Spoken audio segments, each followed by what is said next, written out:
A very good afternoon to all of you. World Diabetes Day fell on the 14th of November 2021. And for that reason, for this whole month, actually, there have been a variety of activities to highlight the importance of diabetes and its effect on human disease. So, today, to discuss diabetes and your heart, how to break the link, I have with me Dr. S.P. Chan, who is a consultant endocrinologist working in Subang Jaya Medical Center. This whole program is brought to you by Subang Jaya Medical Center in conjunction and supported by Roche. So over to you, Dr. Chan. Very good afternoon. Hi, I'm Jeyamalar, and good afternoon, everyone. Thank you for joining us. This afternoon, for the next 45 minutes or so, we are going to be talking about diabetes and your heart and how to break the link. So, Jaya. Yeah. So, okay. Now, is it true, SP, as I shall call her, is it true that a diabetic person does not live as long as a non-diabetic of the same age? Right. Jaya, thank you very much for your question. Yes, a poor diabetic person may not live as long as a person without diabetes. So, let me show you in this slide. What is our life expectancy if you were today living at the age of 60?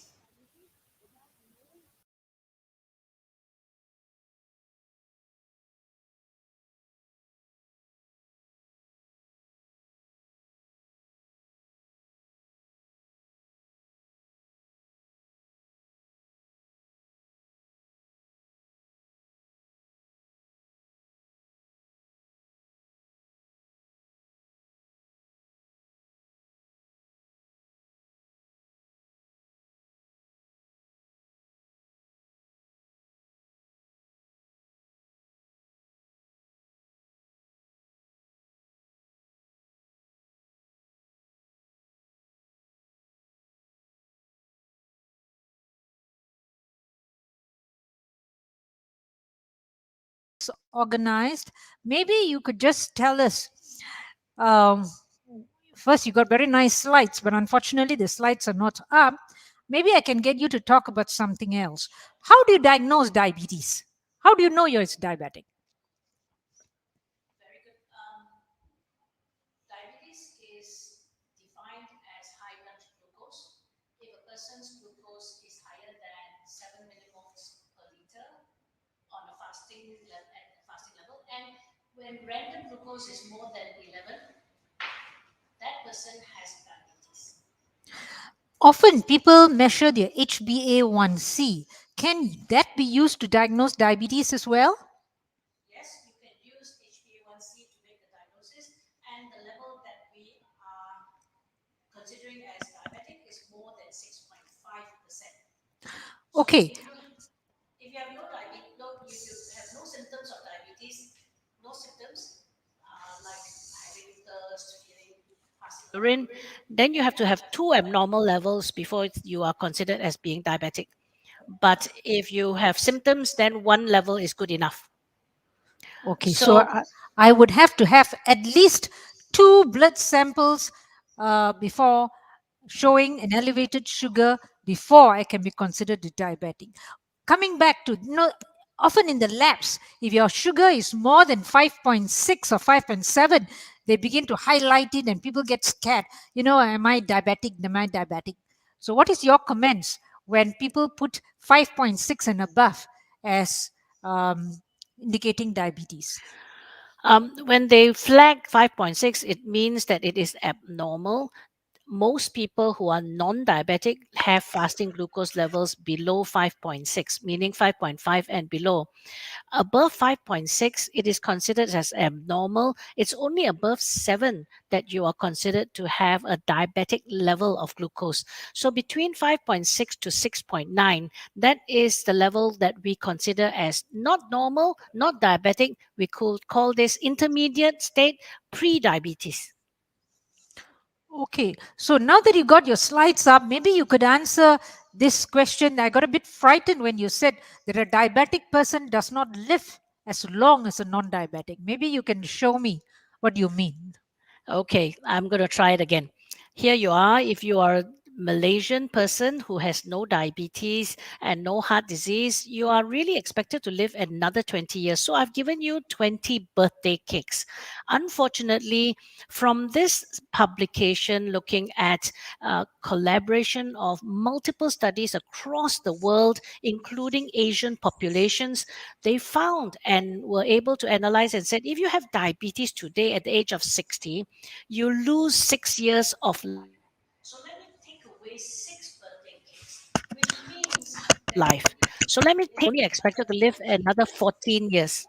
If you have diabetes and heart disease, you lose another 6 years, which means you have another 8 years more to live.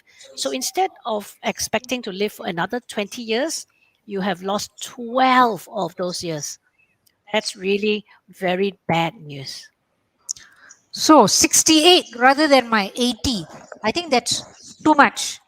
Okay, all right. But this is Western population, Western figures. And is it really applicable to our country? Because when people look at a lot of data, they always say that it is not applicable to Malaysians. So is this data applicable to Malaysians?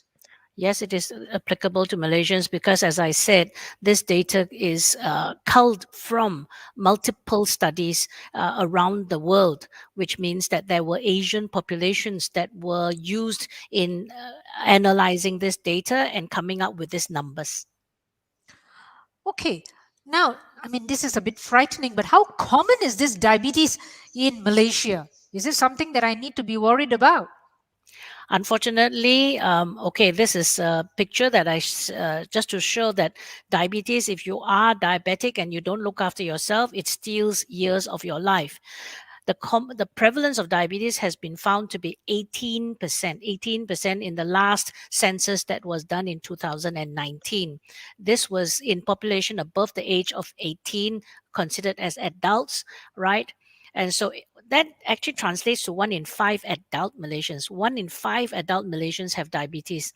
But it depends on your age as well. So let me just show you these few slides. If you are between the age of 40 to 50, 2 out of 10 Malaysians have diabetes. So if you look at that darkened little let me just call out my laser pointer easier. Okay, 2 out of 10 have diabetes. If you are between the age of 50 and 60, 3 out of 10 Malaysians have diabetes. If you are above the age of 60, 4 out of 10 have diabetes. And really, it is incredible numbers. And we have worked out that it almost 4 million of our 35 million Malaysians above the age of 18 have diabetes in Malaysia. Wow, that's a lot. It looks like for almost every family of five, one may end up being a diabetic. Is there an Yes, ethnic preponderance? yes, unfortunately, the Indian population ethnic group appears to have the highest prevalence of about 30%, and then followed by the Malay, which is about 20 odd percent, and then the Chinese. So, unfortunately, whatever happens, we have double digit prevalence of diabetes, and we probably are the champion in this region. Is it hereditary? It is hereditary. So if you have a parent who has diabetes, you are likely to have diabetes about 20% chance of being diabetic uh, in your lifetime. Is it father, mother, or any? Anyone. If you have both father, mother, lagi teruk. Oh, that means 40%. Well, no, probably not 40%, but certainly more than 20%. And if you have brothers and sisters, also, I think you're waiting. You're like a time bomb waiting to explode. So all in the family. Yes, Okay. unfortunately. And what age normally do they develop diabetes if we are going to develop diabetes? From our census, we recognize that around 40 years of age is the mean, they call the average age at which people are recognized to be diabetic. But I showed you, isn't it? Let me just go backwards and let's focus on this slide. Remember? Okay. So if you were 30 to 40 years of age, 1 in 10 Malaysians would be diabetic. And even below the age of 30, that comes to 6%. How does that translate to 1 in 20 people below the age of 30 have diabetes? 1 in 20 is not a small number. So, although the mean age we say is 40, but we have a lot of people with diabetes below the age of 40, which we consider as very young. You think about it, Jaya, if that person is diabetic at 25, that person is likely to live with diabetes for the next 40 years of his or her life. It's going to be a very long duration of living with diabetes.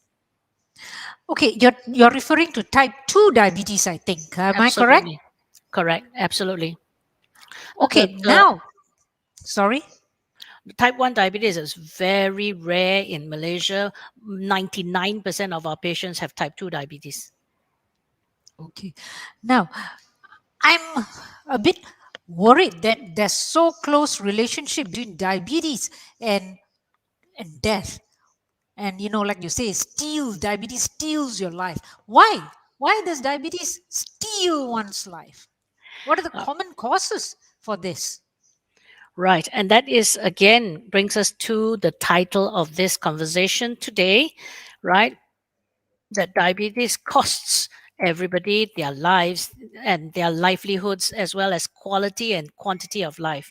So, what has been again documented is that people with diabetes, 2 out of 3 will die of a heart complication, whether it is a heart attack, heart failure, or even a stroke. And it is, as mentioned earlier on in this discussion, the cause of early mortality, meaning earlier than expected. So 2 out of 3 deaths will be because of cardiovascular disease. Not because of kidney problem, not because of amputations, not of losing limbs. Not so much. And that's the reason why, in a way, this is a wake up call for everyone, because there is a big underestimation of diabetes as the cause of people having earlier than expected heart attacks, heart failure, strokes. So if you want to talk about this data that I have just showing, Jaya, this is from the Cardiovascular Cardiac Association. Okay, well, you can see this is from the National Cardiovascular Database, and it looked at everybody who had a heart attack, and they tried to find out which were the risk factors which were highest in prevalence in these patients. As you can see, right on top there is high blood pressure at 63%. And number two place is diabetes. And let's not forget our third sister, high cholesterols, 1 in 3. So, like they say, tiga sekawan. Okay. Right. So, in a way, if you think about it, Jaya, the diabetic patient here, 1 in every 2 of the heart attack patients in the coronary care units have diabetes. But you must remember, a lot of diabetic patients have high blood pressure as well, and they also have high cholesterol. Can you imagine your tiga sekawan all in one go? You're going to have, again, a much higher risk for heart disease as well as possibly stroke, right? Right. What other vessels, Jaya, are affected apart from the one that's supplying the heart, supplying the brain? Basically, okay, this is an angiogram that I think it will be nice for you to see what diabetes does to the blood vessel. Dr. Chan, can you please play the first thing for me? Okay, I'm going to try if I can. Oops, oopsie. I can't. No, you I can't can't. use the pointer. You have to use the Oh other. yeah, get rid of the pointer Ah, first. Let's get rid of all pointer. right. See what? Here we go. There you go. Okay. The first is an angiogram of a normal person. Stop it. Okay, wait, let it run again and stop it halfway where they can look at what a normal angiogram. Stop, stop. Okay, let's look at the second angiogram. Yes, let's run that. Stop. Ah, Oh. Gostan. Gostan Okay, lost all it. right. Run again the first angiogram and stop it. Okay, second and stop it. Okay, the angiogram on the left is actually of a 66-year-old woman. Look at her arteries, big, nice, as clean as I often tell my patients, smooth as a baby's backside. The one on the left, I'm sorry, on the right, is actually only a 44-year-old woman who was only knew she was diabetic 3 months before this angiogram was done. She came in with heart failure. Look at it. You can't see the vessels. They're all little tiny threads running around. And even the only big thread there has already got a bad narrowing the artery. So this is what diabetes does to you. It does. This is what we can see in the vessels of the heart, but it can affect blood vessels anywhere. Next slide, please. It can affect your brain. Okay, it can affect the heart. I told you it causes a heart attack. It causes heart failure. And in fact, the lady that I showed you came in with heart failure, and people couldn't believe that it was her arteries were that bad. It can affect the brain. Okay, stroke everybody knows. But do you know that it, this diabetes is also a cause for dementia? The small blood vessels get blocked, and then you can come up with forgetting who you are, forgetting your passwords, forgetting your account number of your safe, everything pochu. Okay, of course, it can affect your legs, and you can either get an ulcer or you can get an amputation. And the same thing affecting your kidney, you get proteinuria, and you can end up eventually with kidney failure. So that's it. It's a bad polyvascular disease. So, Jaya, this you are just talking about the heart and the brain, where it is due to blockage of the large blood vessels that are supplying our major organs, namely the heart and the brain. And for the kidneys and the legs, it is multiple problems, isn't it? It's due to blockage of the small Small vessels. vessels. In fact, the dementia is also believed to be blockage of small vessels. So a stroke, you know, but as your brain, little by little, you begin to forget even important things. That's your diabetes causing the little blood vessels in the brain to get knocked off. And I suppose one of the points to emphasize is that it is affecting them at a younger age, isn't it? As like you just showed us, that young 44-year-old woman who's got arteries that look a lot older than the 66-year-old woman that you compared with. So this is called multi-infarct dementia due to severe atherosclerotic disease as opposed to Alzheimer's dementia, which you see in an older age group. All right. So how do you break this link? I mean, this is frightening. How do I look after myself? I'm a diabetic. How do I prevent me from losing my brain, my cuckoo? I'm going cuckoo. How? Right. That's really what we are here about, not to just frighten everybody, although we do need to lay down the bare facts of being diabetic and not being able to control or not controlling all the risk factors that we as doctors recognize as causing all these complications that we have just outlined for you between myself and Dr. Jaya. So, first things first. You cannot do anything with regards to diabetes uh, without changing your lifestyle. So, as I've shown here, you hope that the person who has diabetes will not be too big sized, obese, or overweight. And the way to do it would be on the right and the left of this cartoon, which would be to increase your physical activity and to make that bowl of rice smaller so that actually you'll end up losing a bit of weight. So, lifestyle is very important, right? We cannot just say, Dr. Jaya, Dr. Chan, give me medicine and I'll be fine. So that's something that you have to remember. You have to change your lifestyle. The other way to break the link is to recognize that diabetes is not just sugar alone, right? Although sugar, as you and I just heard just now, the way we sort of look at how well your sugar is controlled is by this term called A1C.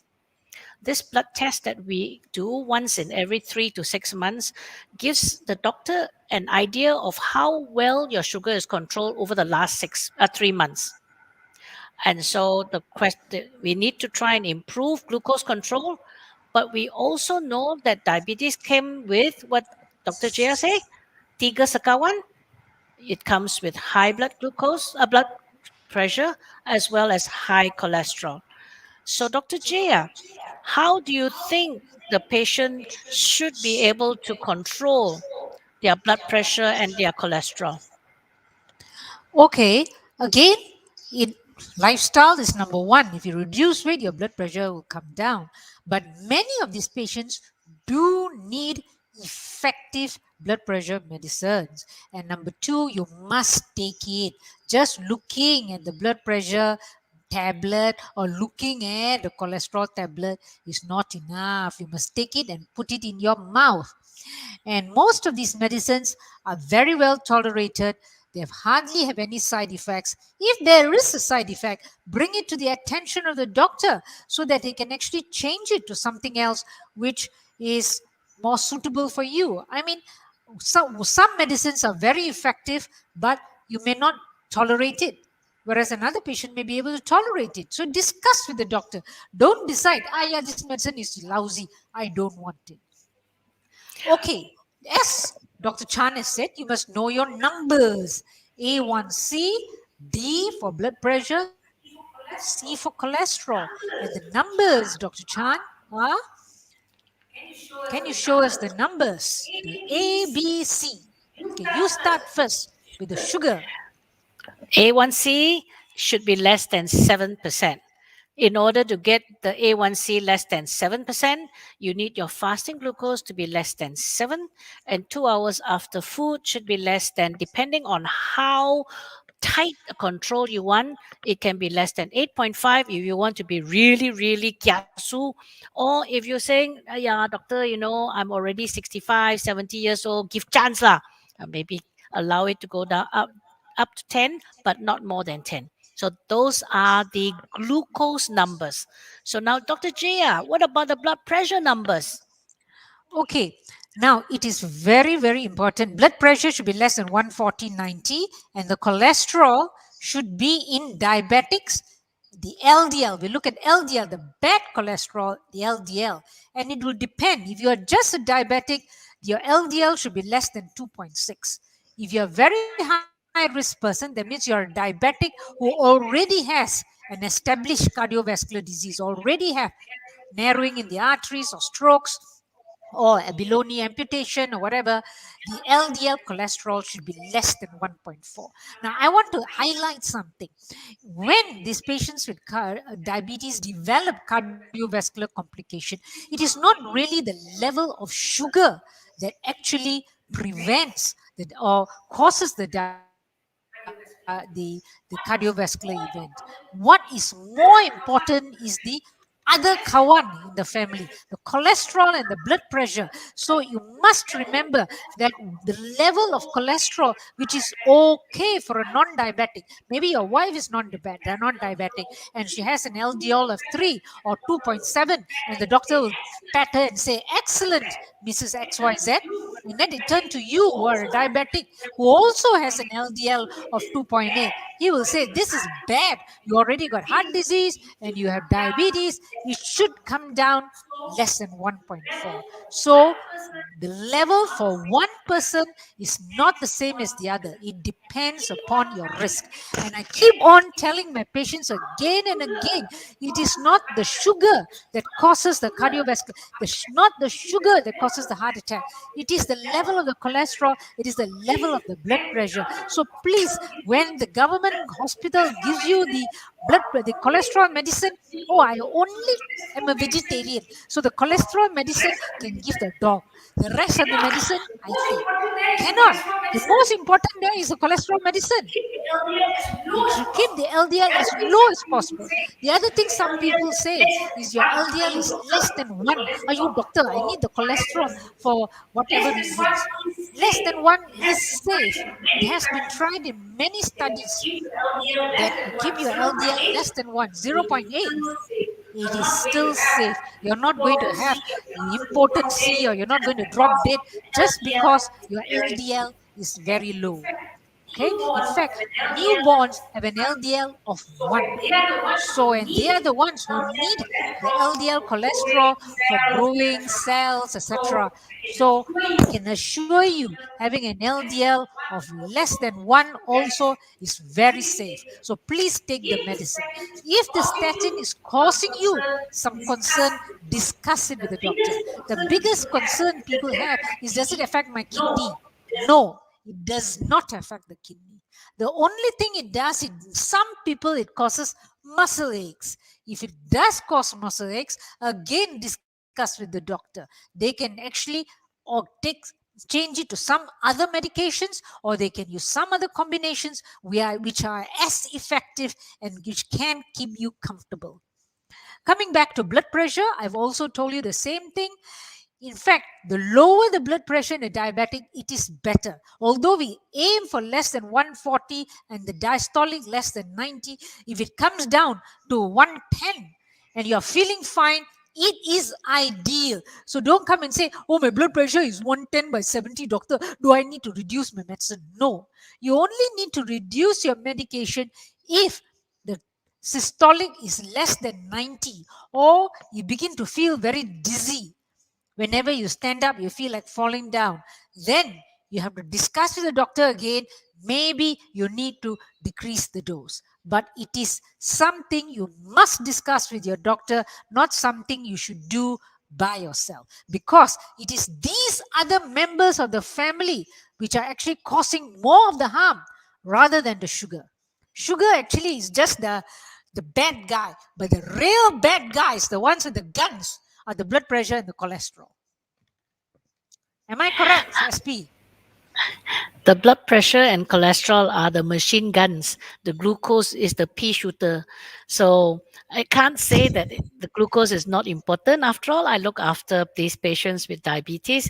Remember that glucose does play a part in the overall risk for a patient to have the heart disease, the stroke. But remember, just now, Jaya was also talking about the small capillary, the small blood supply, the microvascular complications.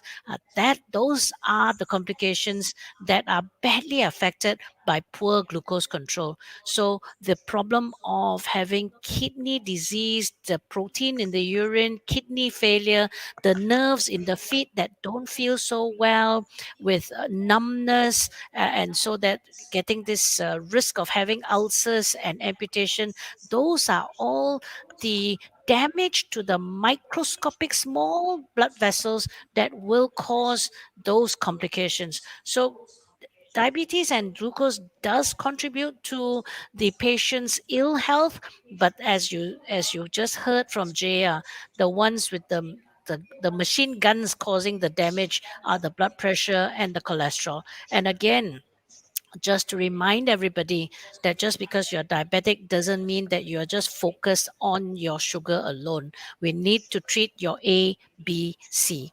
But again, one more thing that we have recently recognized when we ran a diabetes survey is that a lot of Malaysians have a bit of misunderstanding. They think that if they just stop taking sugar, that the diabetes will go away. Unfortunately, that is not correct. We have many patients where they are, literally just eating hardly any carbohydrates and going on this unfortunately unbalanced diet, that where the diabetes remains difficult to control. So diabetes is not so simple to control as people think, Jaya. They think, Doctor, I don't eat rice and I don't drink sugar. Why my sugar still so high? So for these patients, they may require medication in order to actually control this A1C that we are talking about. Yeah, it's the same with cholesterols too. They say, look, I'm a vegetarian. I don't touch meat. Why? Why do I need statins? Yeah, because diet only contributes to 15 to 20% of the cholesterol in the diet. Most of your cholesterol is produced by your liver.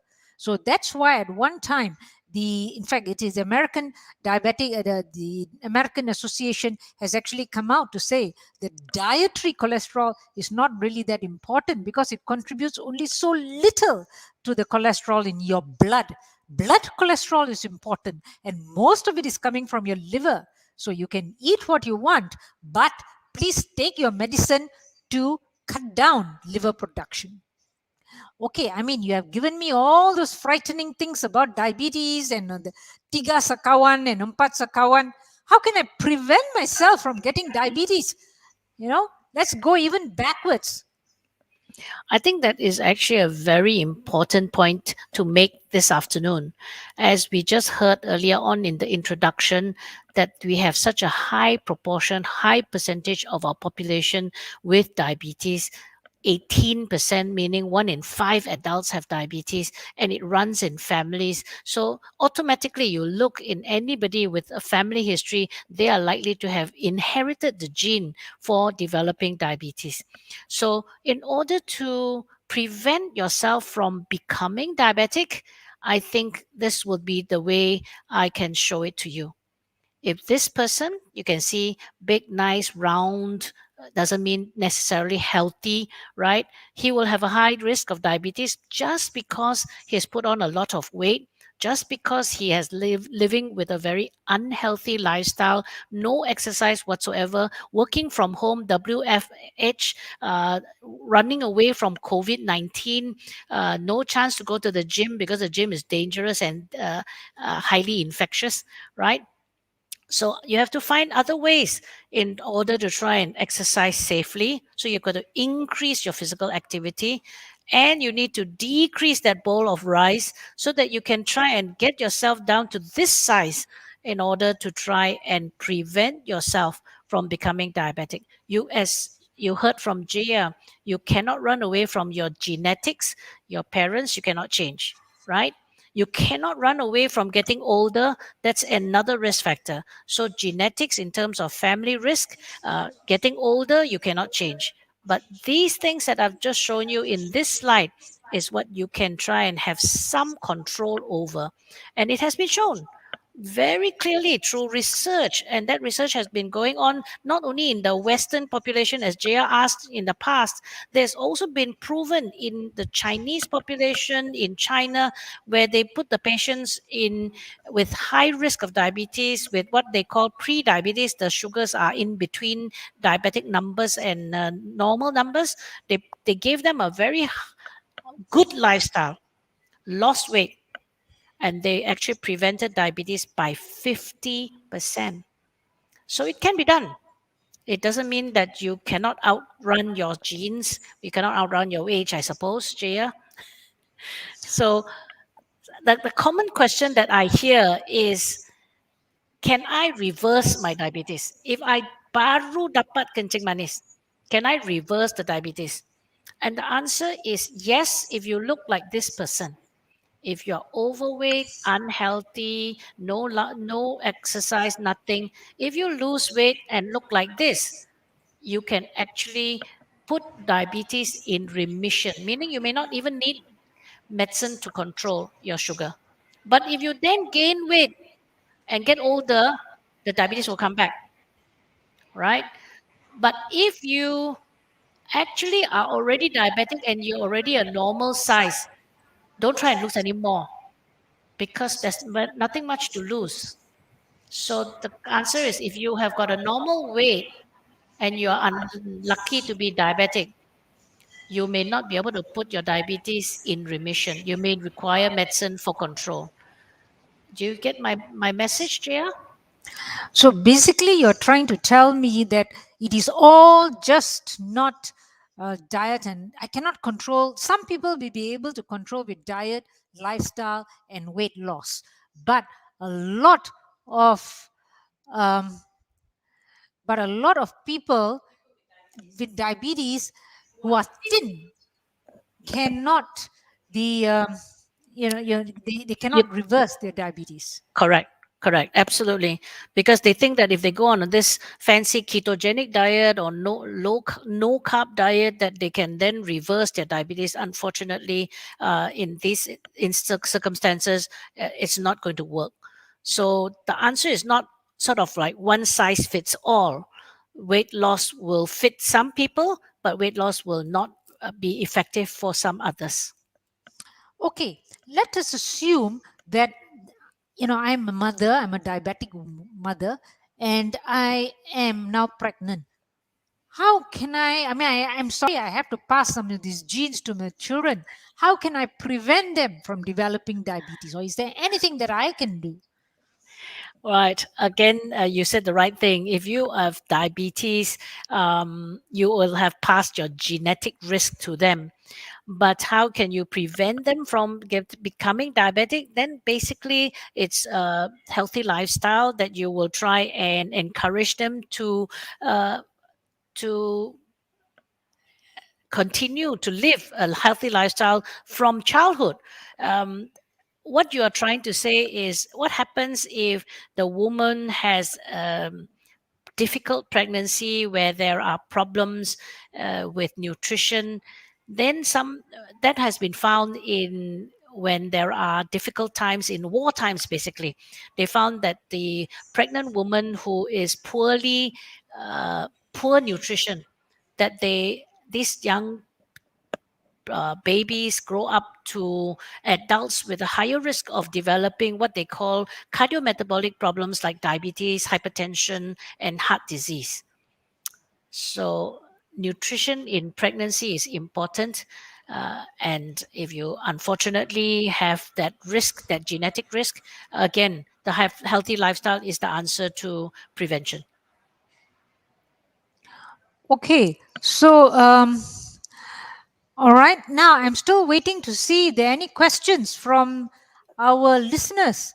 It's either that you are very, very clear, Dr. Chan, or Maybe they are you too you frightened. talk too much, you frighten them.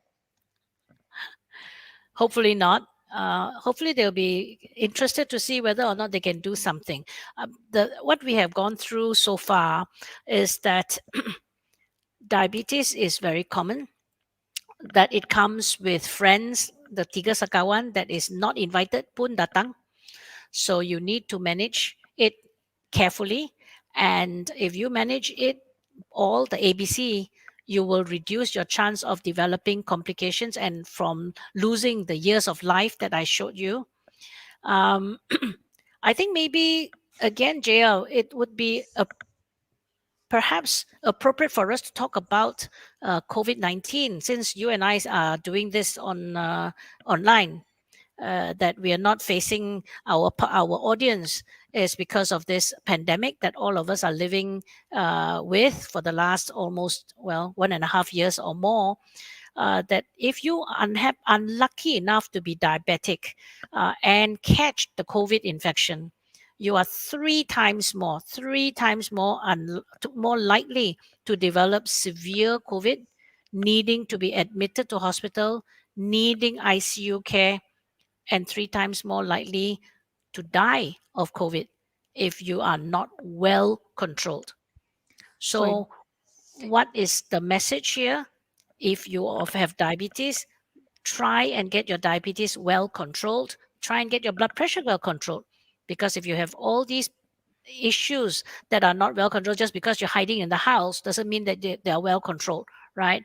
And that it will increase your risk of having a severe COVID with bad outcomes if you don't take care. So, in fact, there was a question: did COVID-19 will worse if I had a diabetes? Yes, the answer is yes, especially if Oh, it's not well controlled. Now, the other question is why I sometimes doze off, uh, usually in the afternoons. right. That is a different problem altogether. We have to find out there are several reasons why you can feel very sleepy in the afternoon. Sometimes it's because you've eaten a very heavy lunch, but most of the time, it's what we call obstructive sleep apnea. So these tend to be people who are overweight or obese. So during sleep, they don't have good quality sleep, what we call good REM sleep, uh, and therefore their sleep is interrupted, and we call it fractured. So in the night they wake up and then go back to sleep, wake up and go back to sleep. That's because they have this episodes of sleep apnea where the breathing stops for a short while, and because of this fractured sleep, they don't have good quality sleep. And then in the daytime they feel very sleepy, and that's when it becomes dangerous. Because if you happen to be driving and you fall asleep on the wheel, that's a major cause for accidents. Right. Okay, now one of the things is, I think the question was, usually after you have a big lunch, especially a rice lunch, bam, you want to go for siesta. Is it any connection with the rice or the carbohydrate diet?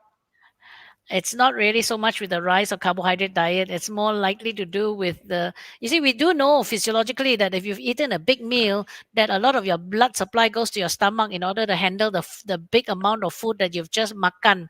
All right, and so when all the blood supply has gone to your stomach, then less goes to your brain. That's the reason why you are sleepy. I'm not sure that unless you've taken a huge amount of sugar, that increases your sugar very high, that it will cause you to be that sleepy. It's really, even non-diabetic people are sleepy after they've taken a heavy meal. So it's not necessarily due to the rice. It's not necessarily due to the sugars that are going up after eating. Okay, is it better to take drinks like glucina and oat bran at night, or taking two eggs, some veggies, because meal replacement tends to contain more sugar? Well, that's wrong. I don't think meal replacements contain sugar. Otherwise, it wouldn't be allowed in our recommendation. Meal replacements are very well balanced in terms of giving you the nutrients that you need and a balance between carbohydrate, protein, and fiber. And the meal replacement really is supposed to take the place of a meal. And that's the reason why it's called that. So these meal replacements are low in calories. So if you, instead of eating a meal, you take this. If you take this in the long run, you will lose weight. I don't think if you are taking a low calorie diet, you necessarily need to have a meal replacement. We don't really say that everybody should go on a meal replacement. It's a matter of discipline. If you can say I can limit the amount of calories that I eat, the amount of carbohydrate in that meal, then by all means take a low calorie diet. That is as good as a meal replacement. So we don't need to have everyone go on these nutrition drinks that have been specifically uh, made for people with diabetes, uh, because you can just do it with your own diet. The only problem, Jaya, is that many people are not as disciplined as we want them to be, and so they tend to overeat. So the only other way is, okay, if you cannot stop eating, then just eat this little bit. Okay, I think you did answer this question. Once you start on medication, does it mean it has to be taken for life? You did answer that, but you may just want to repeat that. Okay, the answer is, it's not, again, one answer will fit everything. You may require, let's say you look like this person, which I am showing here on this slide. If you're already normal size and you need medication in order to control your glucose, in order to keep everything under control, then you may require it for life. If you are very big size and you become very fit and you lose 10 to 15 kilograms of that excess weight, then you may be able to cut back on a lot of these diabetes medicines. Some patients, we call it in remission, may not need medication. Some will require some smaller doses of medications that don't cause the glucose to go too low. So you may be able to cut back on the number of medicines that you need to take. So not sort of like one answer will fit everybody. Okay, the next question actually is something about liver. Now, it is what our liver does, therefore, what should we do to address the liver to help control the diabetes? No, I think what I meant, what I said was the liver contributes a lot of the cholesterol, and what you eat does only contributes 10 to 15% of the cholesterol in your blood. Most of the cholesterol in the blood is from the liver. And how can we improve the liver health?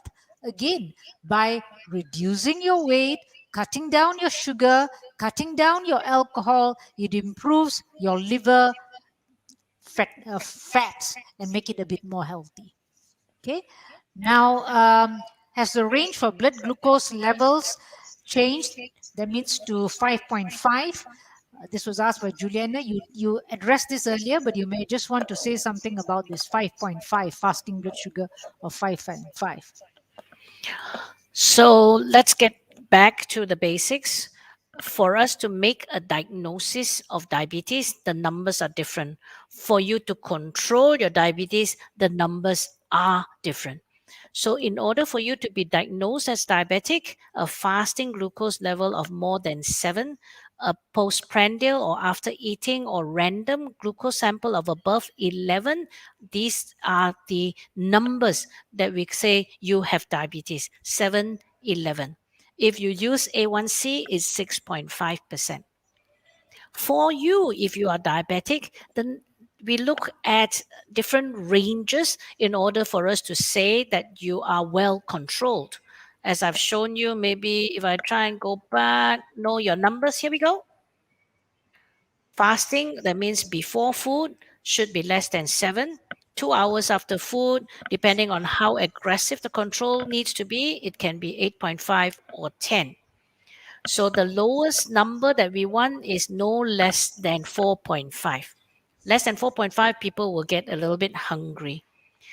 I'm not sure what you asked about 5.5.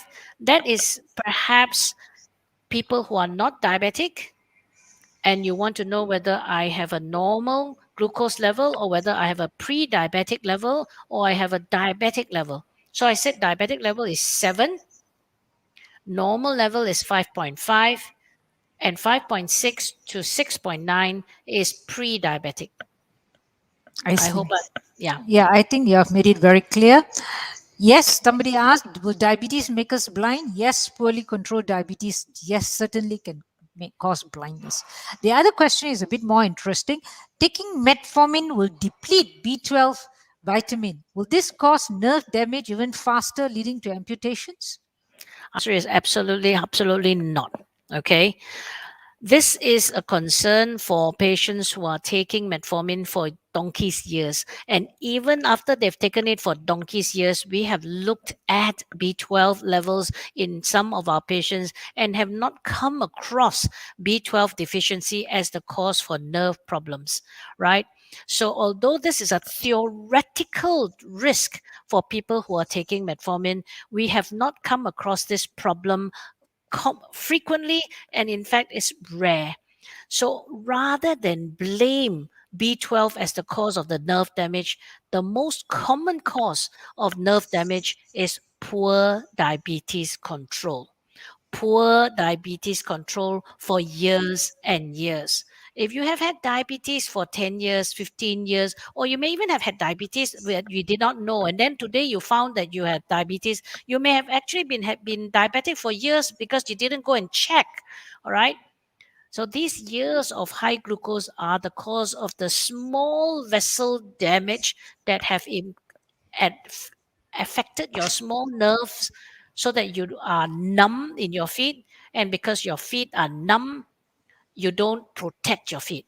So you step on something sharp and you did not realize you hurt yourself. In the night when you wake up, say, how come there's blood on my bed? And you look at your foot and you see a thumbtack there or something crazy. And that's because you don't protect your feet. And this nerve damage is because of years of poor glucose control. Okay, what about hand shaking and cold sweat suddenly coming on? I think it is indication of low sugar. Absolutely. If you have cold sweats, you feel suddenly very hungry, you are shaking, and you feel a little bit giddy, that sounds like your glucose is getting low. So you need to find out whether it may be due to some of the medications that you're taking, especially if you're on insulin or you're on some sulfonylurea drugs like we call gliclazide or glibenclamide. These medicines stimulate your body to make insulin. And so, again, if you are taking some of these medicines, talk to your doctor. Find out what it does to your body in terms of improving your glucose control. So, my usual advice to patients is if you're on these medications, you cannot miss your meal. You have to eat your meals on time because these medicines will stimulate your body to push out insulin. And if insulin comes out and there's no food, so how not to have your glucose going low? So that's the problem. Some patients say, come back to me and say, doctor, you just scolded me for my sugar being high. So I went home and I puasa. I don't eat because you just scolded me. I said, oh, please, lah, I didn't ask you not to eat. I didn't ask you to starve. So again, remember how the medicines work, and you need to work together with your medicines to control your glucose. Okay, if one is a diabetic already on medication and the fasting blood sugar level is around 7.2 upon waking up in the morning. Number one, are you happy or what can you do about it? All right. There are many reasons why you wake up with a fasting glucose of above 7. As I said, showed you, right? You're seeing the slide here. The level you want to aim at is to be less than 7 when you wake, right? First of all, find out why the sugar is high. Maybe you had a nice makan supper the night before, then you have your answer. But you say, no, no, doc, I wake up with above 7 even when I eat like normal, I do my exercise like you told me to, I've been good girl, good boy. Then you have to go back and talk to your doctor so that they can adjust your medicine so that you can try and get your glucose to less than 7 when you wake. There are many medications we can try and work on to fit your type of diabetes. So I cannot give you a magic answer. You need to go back and discuss this with your doctor. But 7, when you wake up above 7, is not where you want to be. Okay, in fact, there's another question similar. Diabetic for more than 20 years, A1C of 6.5, but morning sugar is 9. How to lower the morning sugar? Okay, this is actually a very good question. When you have diabetes that is longer than 10, 15 years, and yours is 20 years, most of the time it is because your body is not making enough insulin because your pancreas, which is the factory that makes insulin, is starting to become bankrupt. So when your insulin is not coming out, right, in the night, what is stopping your glucose from rising is that your liver, which is the store of your sugar, is releasing sugar into the bloodstream. And most of us, the liver will release a small amount so that your levels don't go too low when you are not eating. But the person who has diabetes, whose pancreas is not functioning so well, the liver is releasing too much of it so that when you wake up, the level is too high. In this instance, you will probably require a small dose of long acting insulin given at bedtime in order to stop your liver from releasing that glucose. Is there any fruits we need to avoid to prevent the increase in glucose level? Example, bananas, mangoes, can eat or not? Very good question. You can eat almost any fruit. The answer is if you can stop, then you can start. If you cannot stop, don't start. That is my motto, right? You can eat a small banana the size of an amas. Anything bigger is too many calories, unless you're taking the banana as part of your exercise regime. If you want to take a small fruit like an apple or an orange or a pear, it has to be the size of, say, maybe the size of a tennis ball, easy to remember. All right. If it is anything bigger than a tennis ball, then it's too much at any one go. You have to cut it in half, share it with somebody else, or you take half at lunch and half at dinner. The key is you cannot eat too much at one go, because your body, as you know it, is diabetic, and you cannot handle too much fruit sugar. Fruit sugar is a carbohydrate. It contributes to sugar. If you eat too much of it, the glucose will rise. So a lot of misunderstanding is, oh, it's fruit, so it must be safe. Wrong, right? Even worse, many of my patients come and say, Doctor, I believe in fruit juice. Lagi worse. You are allowed to take the fruit in the natural form with all the fiber to slow down the way you absorb the sugar. If you squeeze out the juice, throw away the fiber, how much will be in one glass of fruit juice? Easily about 3 to 4 fruits without the fiber. Your sugar will be up in the ceiling. So no fruit juice. Okay, the next question actually is in Malay, but I think we can put it in Malay. Saya nak tahu jika ada contoh fizikal yang boleh memberitahu seseorang itu adalah mengidap diabetik. For example, kulit limau atau kulit mengerutu di bahagian peha itu adalah sebab lemak dan diabetik. Betul ke? That means she's talking about cellulite, I think, on the legs. Cellulite? Yes, No, the there's no, all the there's, dot things, the fat with the dots. so I, okay, I'm sorry, I'm going to answer in English. Yeah. If you have cellulite and all this excess accumulation of fat in your thighs and the rest of your body, it really just means you have too much fat overall. So if you are overall too fat, then there's a high chance that you will develop diabetes, right? If you are talking about, if you senang dapat, how do you call it, bisul, you get infection like boils and infections in the skin, that may be a thunder that your sugar is high. Because when your sugar is high, your immunity is poor. That means your ability to fight any infection like kuman-kuman on in the skin will be poorer. So senang dapat bisul. Senang dapat bisul in the arms and the legs, and even in the private area. A lot of people are very embarrassed to talk about it. So I'm not sure what your question is, but if you get a lot of frequent boils, infections in the skin, then you might need to find out whether you're diabetic. If you're not already diabetic, if you're diabetic, that means your sugar is not well controlled. Okay, how much of a carbohydrate should we take daily to maintain the normal glucose level? I think this is I think again very difficult to answer. We just tell our patients again. It depends on what your size is. Yeah, I showed you earlier on already, isn't it? Kalau besar, you actually have to make your bowl of rice smaller. Kalau kecil, then you have to eat one bowl of rice. So it depends on how much activity you do. Kalau you kerja macam do gardening, or you go and do a lot of hard work, and then you might be able to take one bowl of rice per meal. But if you macam office worker, you sit down in front of your computer, tak buat banyak pun, then perhaps if your doctor is asking you to advise you to eat less to cut down your body weight, then about a half of the bowl of rice or 2/3 of a bowl of rice will be is good enough. okay. Now this one is something about someone fainting. Someone who's diabetes collapse faint even though after food he does a physical activity and he collapses and faint. He's a diabetic. What is your comment? I don't know I lah. think this one you need to exclude cardiovascular You disease, need to go and etc. see the heart Yeah, specialist. you can't just say it is because of Yeah, your sugar. You need to I don't think exclude so. other Yeah, causes. yeah. Okay, the other one says what vitamin is good for liver health, and someone again asked how can you improve liver health? Very good question. We know that people with diabetes tend to be overweight and obese. And when you are diabetic, overweight, and obese, you have a much higher, about 50-60% of these people have what we call fatty liver.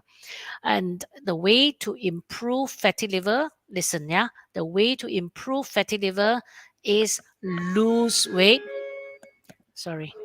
Okay. This is the test of the Sorry. hospital system. Have a pleasant day. Thank you. Sorry about that. That's the hospital announcement.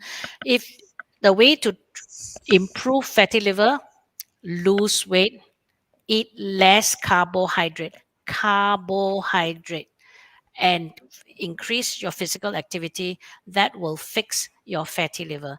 Fat in the liver is not because of fat in the diet. Fat in the liver is because too much carbohydrate in the diet. Lose weight, increase your physical activity, eat less carbohydrate. Don't go and buy all the expensive liver tonics and stuff like that. Those have not been found scientifically to be effective in improving fatty liver. What I've just told you has scientific background to and scientific proof to improve fatty liver. Lose weight, but don't lose like 500 grams or 200 grams. We are talking about losing about 5 kilograms to 10 kilograms of body weight. Okay, someone says, my husband has got diabetes for more than 30 years and he's on insulin and he has dark patches and his whole body is itchy and he has seen many doctors. They say it's just due to diabetes. So why do diabetic patients have a lot of itchiness and a lot of boils and stuff on their skin? Um, Several things. One, as I've said already, when your sugar is high, your immunity is poor, so you'll have a higher risk of developing any kind of infection, including skin infections, boils, abscesses, and things like that. Second is, if your sugar is high in itself, just a high sugar will make your skin itchy. So that's the second reason why the skin is itchy. And the dark spots are due to the diabetes damage to the skin, and the pigmentation is due to the damage by of diabetes. So 30 years suggests that he is having very long duration of diabetes. The key now to improving everything is to improve your glucose control, and most of what you are complaining of should improve. Okay, is parboiled rice good for a diabetic? The answer is any kind of carbohydrate that has got high fiber content with what we call low glycemic index, meaning it doesn't increase your sugar really very high, will be good for you. So there are many versions of rice that actually have what we call low glycemic index. Parboiled rice is one of these. The others are multigrain rice, unpolished rice, basmati rice, just not the Thai fragrant rice. That is the probably the worst of the lot. But remember, even if you take parboiled rice, if you take a mountain of it, pun tak boleh lah. It's also the quantity also. Okay, there are two more questions that I will allow because of the question of time. One is related to thyroid and diabetes. Is thyroid related with diabetes, and this hormone disorders can cause diabetes, thyroid disease? Haven't heard this question before. Thyroid and diabetes are not connected, so maybe that's an easy question. Um, we have hundreds of hormones in the body, not just thyroid hormone or diabetes insulin. We've got so many other hormones. They're not connected, please.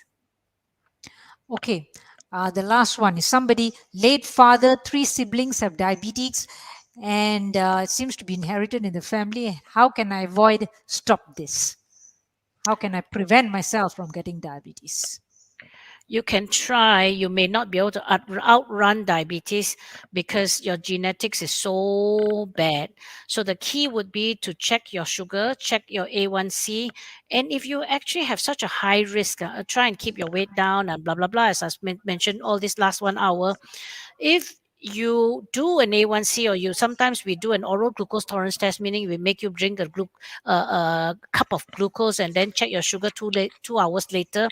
And if we find that you have what we call pre-diabetes, some doctors, including myself, will recommend that you start taking medication to prevent the glucose from rising to diabetic level. This is another way that we can do it. Improving your lifestyle, may even consider taking some medications to prevent yourself from becoming diabetic. You look like a sitting duck because everybody else in your family is diabetic. Okay, in the interest of time, in fact, we've already overrun. I would have to call this session to a close, and I'd like to thank Dr. S.P. Chan for this very enlightening talk about diabetes. And if you have any questions, you can direct it to Subang Jaya Medical Center or to Dr. Chan. She will love to answer it. Thank you again, and thank you very much for listening to us. Thank you. Goodbye. Bye. Thank you, Dr. SP. Thank you, Jaya. Thank you. Hello, I'm Dr. S.P. Chan. I'm a consultant endocrinologist. Let me take you through a few basic facts on diabetes, followed by some very exciting advances in how I manage people with diabetes. First, how do you know that you have diabetes? It is blood sugar that is elevated when your glucose is higher than 7 millimoles when you are fasting, higher than 11 millimoles after eating. That means you have diabetes. How common is diabetes? Our recent government survey done in 2019 found that 18% of adult Malaysians have diabetes. So we have a big burden and many people don't know they have diabetes. What else do we know about diabetes? We know that diabetes doesn't come alone. It comes with other problems, medical problems that increase the risk of having heart disease and other complications. Our cardiologists have done a registry and they found that in fact, 1 in 2 people admitted for heart attacks in our hospitals have diabetes. And diabetes contributes to heart attacks. So what should you do if you have diabetes? It's not all bad news. Now there's a revolutionary new system. It's continuous glucose monitoring ability. This is a new technology that has changed the lives of people with diabetes. What they do is to put something behind their arm, a glucose sensor, and that sensor stays on the arm for 2 weeks. And over that entire 2 weeks, the person can use a reader and it will tell you the glucose level without having to prick your finger. I would like anybody who has diabetes, this is a take-home message. Know your ABC. A means A1C. Glucose level average over the last 3 months. Your A1C should be less than 7%. B is blood pressure. Know your blood pressure. Less than 140, less than 90. What about C? That stands for cholesterol. Know your LDL cholesterol. If you have very high risk, sudah kena heart attack, you want to have your LDL as low as possible, less than 1.4. If you have medium risk, only got diabetes, nothing else, then you can allow your LDL to be less than 2.6. For those of you who have diabetes, remember, you need to know your ABC.